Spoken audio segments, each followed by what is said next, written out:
Hey, Eurotrash subscribers that are inching our way closer to 100 subscribers, so thank you. But I wasn't going to make a video today, but again, I'm preparing this car, the 86 8-valve white Saab sedan, for a long road trip. And I wanted to do one other thing which has been on my mind for a long time. Like all of these parts, like the drive axles, the bearings, have been sitting on my shelf for a long time. I wanted to get it done.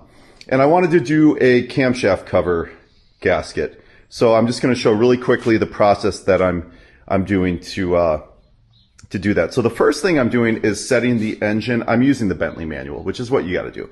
Setting the engine to top dead center, okay?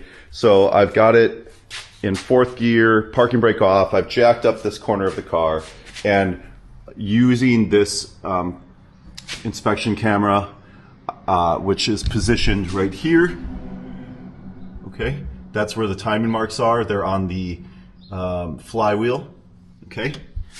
And I'm just rotating the tire slowly by hand, and you can very precisely set it to top dead center, okay?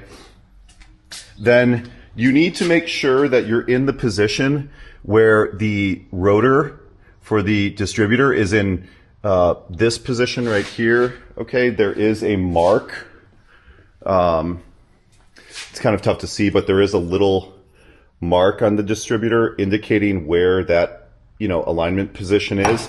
If you have two rotations of the crankshaft for every one rotation of the distributor, so you may need to go all the way around again to get it into the correct position at top dead center. And then at that point, we're going to go ahead and actually remove the timing cover. And this is in section 214-2 of the Bentley manual. In doing so, I've noticed, look at how loose this is right here. That might produce a little bit of a vacuum leak. I might throw a clamp around that actually.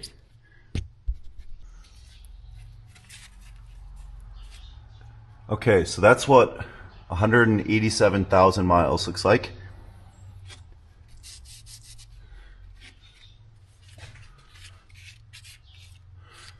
Cam lobes look relatively good, but here's the problem. As I suspected, look at this. There's no gasket. Somebody just put some bullshit RTV on here. Look at this flattened over thing. Holy crap. Just fix it the right way, guys. Fix it the right way. It's crazy. Okay, just for your reference, here is a new gasket. Look, it's like a round cross section. Okay, this is the gasket that came out of the car. It's literally petrified, hard as rock, completely flattened. But instead of actually putting a $5, somebody took the cover off to try and fix it with this RTV. But instead of actually putting a $5 gasket on it, which is available, has always been available, they just did some incredibly bullshit fix to it. I just don't understand people. I really, really don't understand people. Let's just come in here and kind of lightly chip away at some of this stuff. Partially me making all these videos, it's really handy for me because it provides a visual record of where the car was and different things for me. So it has a two-pronged benefit. Hey, and if I forget how something was put together, a lot of times I can go back actually and look at one of my videos and see how it was put together. See, I know that there's some other oil leaks, but I have to eliminate the simple possibilities first. And this area, if you look at where all of this sealant was put right there, you look at where it would be dripping on the downward side, coming down, it just makes a lot of sense that this is the root cause of not all, but a lot of my oil leak issues. Okay, now I've got the surfaces really, really clean back here, and we're ready to reinstall this. I did use a tiny bit of 3M adhesive to just try and hold this gasket in place really nicely as I go to put it back on. Oh. Perhaps I'm not lined up exactly right. There we go. No. Yep. This is the hard part. Gotta get this lined up with this notch right here.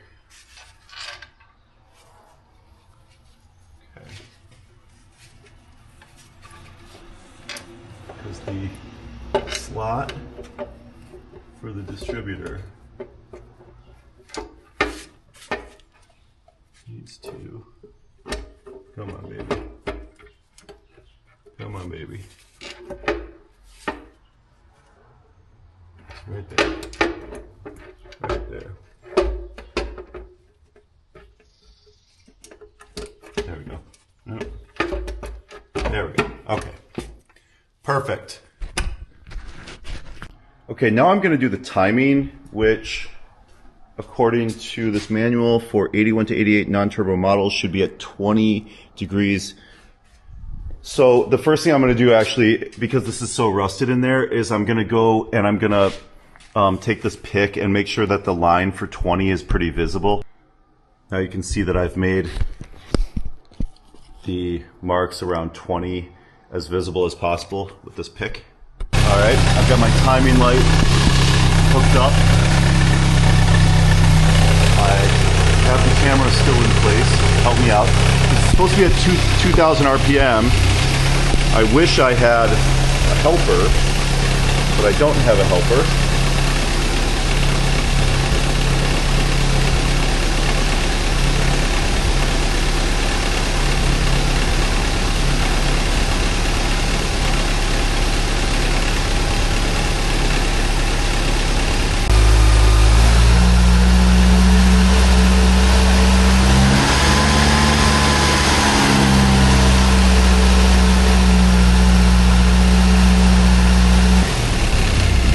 Okay, it is not very far off, that's for sure. That's good.